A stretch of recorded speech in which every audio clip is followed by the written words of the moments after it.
Your markers are here. Hello, everyone.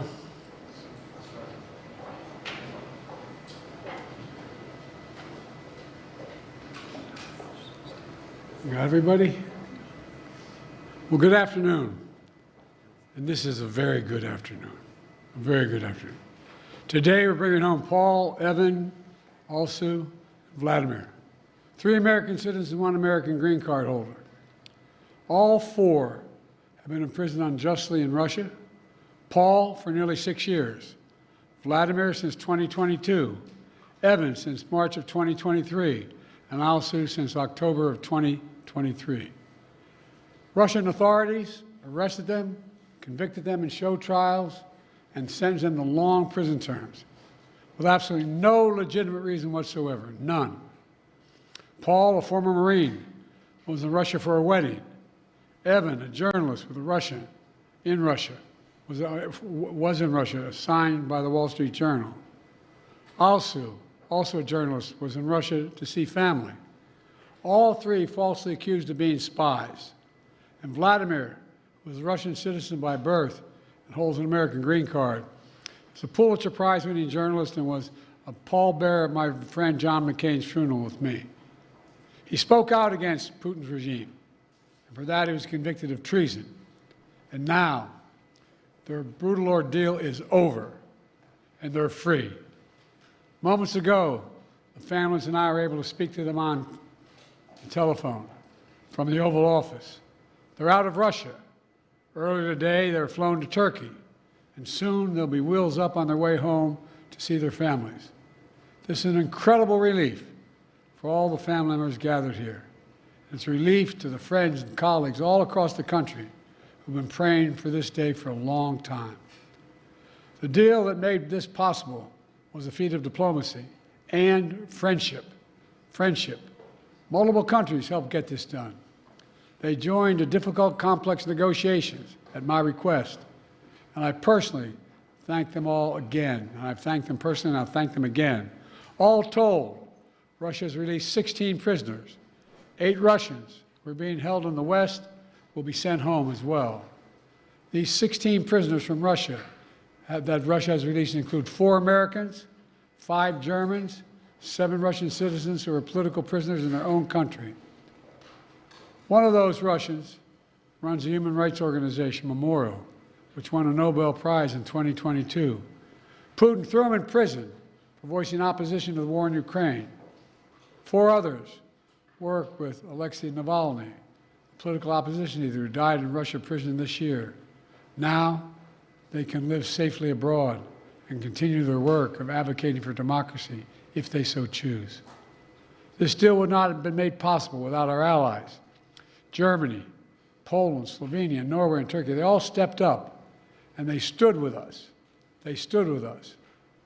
And they made bold and brave decisions, released prisoners being held in their countries who are justifiably being held, and provided logistical support to get the Americans home. So for anyone who questions whether allies matter, they do. They matter. And today is a powerful example of why it's vital to have friends in this world. Friends you can trust, work with, and depend upon, especially on matters of great consequence and sensitivity like this. Our alliances make our people safer, and we began to see that again today. Let me say this. It says a lot about the United States that we work relentlessly to free Americans who are unjustly held around the world.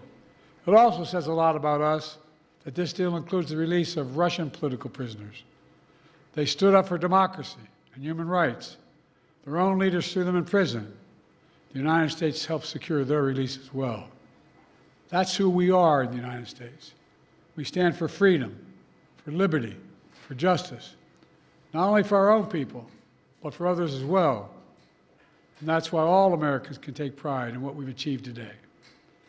I want to thank everyone in my administration who helped make this happen. Our work did not start just on day one.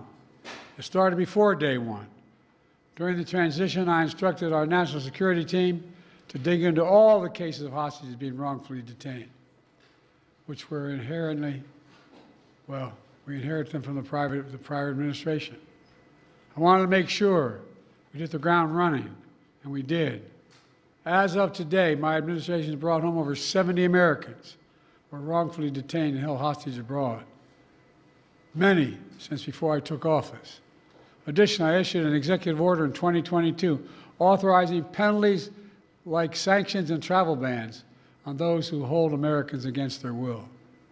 And my State Department has introduced new warnings for Americans about the risk of being wrongfully detained by a foreign government.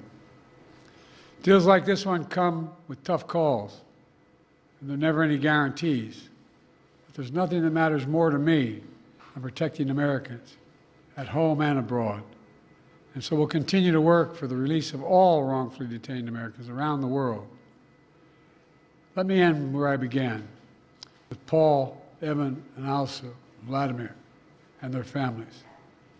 They never gave up hope. We can't imagine what they've been through, all of you. Matter of fact, this lady right here, I think, was living in the Oval Office with us for a while. All kidding aside, can't imagine their joy right now.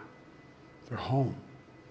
Tomorrow's a big day, the 13th birthday of Miriam. Miriam, where are you?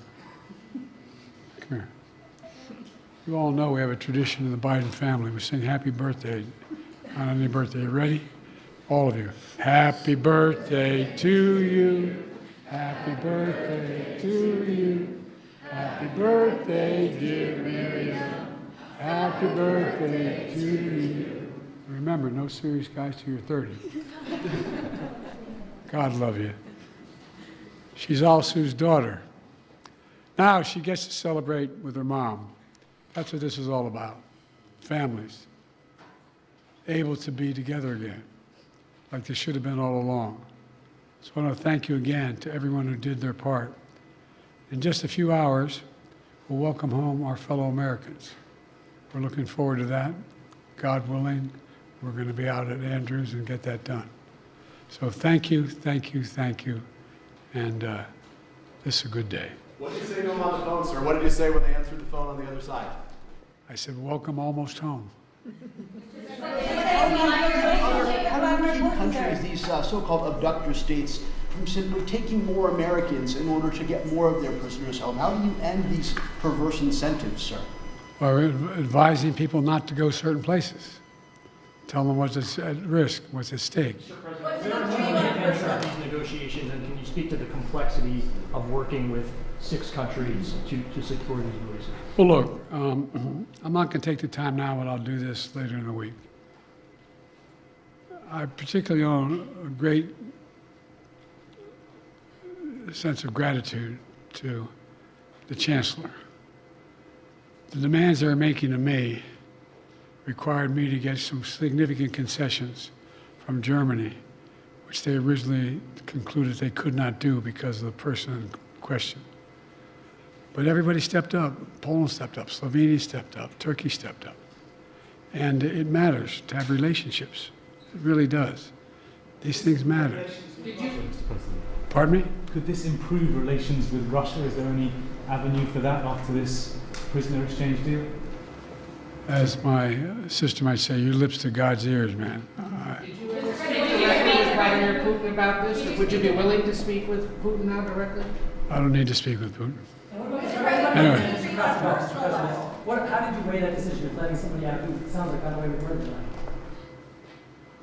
I got home innocent people. Thank you. All right. Thank you. Are you speaking with Erdogan or any of the leaders about this? Say that again? Are you speaking with President Erdogan or other leaders about this? Yes, I've spoken to all the leaders about this. What did you say to President And by the way, as a father, look, you heard me say this before. I mean it. My dad had a simple proposition. Family is the beginning, the middle, and the end. Blood of my blood, bone of my bone. I can think of nothing more consequential. I mean it sincerely. And having lost family, not a different way, and not knowing what's happening, the circumstance when they're accidental, health, it matters. Mr. President, what did Germany ask for in response for their cooperation? Nothing. President Biden. What did Chancellor Scholz say? President Trump has said repeatedly that he could have gotten the hostages out without giving anything in exchange. What do you say to that? What do you say to President Trump now, former president? Why didn't he do it as president? Sir, what did Chancellor Scholz say? Thank you guys.